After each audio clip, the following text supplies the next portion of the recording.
Maiwan ko muna kayo.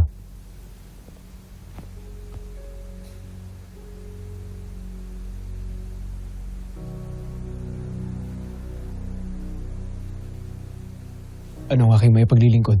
Mahal Lara. Laro ng Miniave.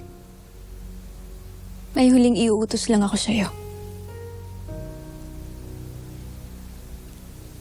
Ihayag mo, mahal Lara.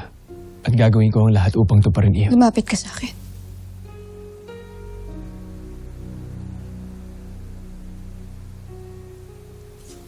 Mas malapit pa.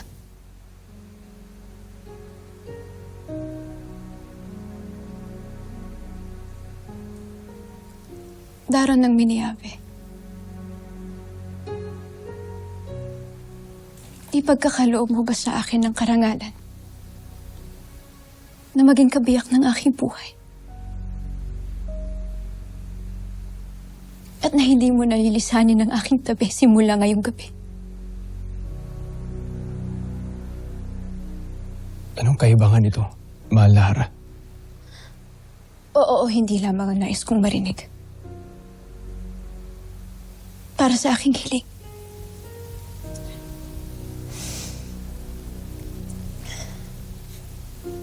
Hiling hindi bilang isang harap. Ngunit bilang isang babae. Na matagal na rin umiibig sa isang hindi niya kalahin.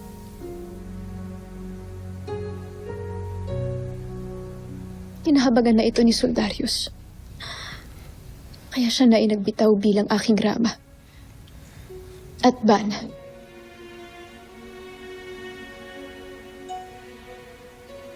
Kaya uulitin ko ang aking hiling.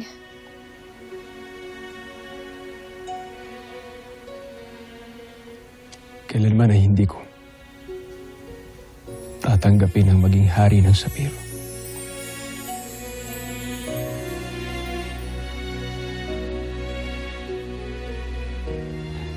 Pero buong puso at kaluluwa kong tinatanggap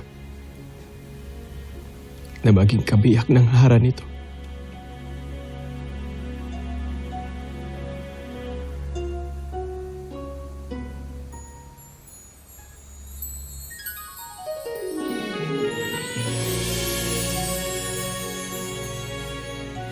Nang gabing yun, ay natupad ang matagal ng ipinahihiwatig ng tadhana. Ang dayuhang hindi isinilang upang maghari, ang siyang magiging isa sa pinakadakilang pinuno ng Sapiro. Sa tabi ng kanyang asawang Hara.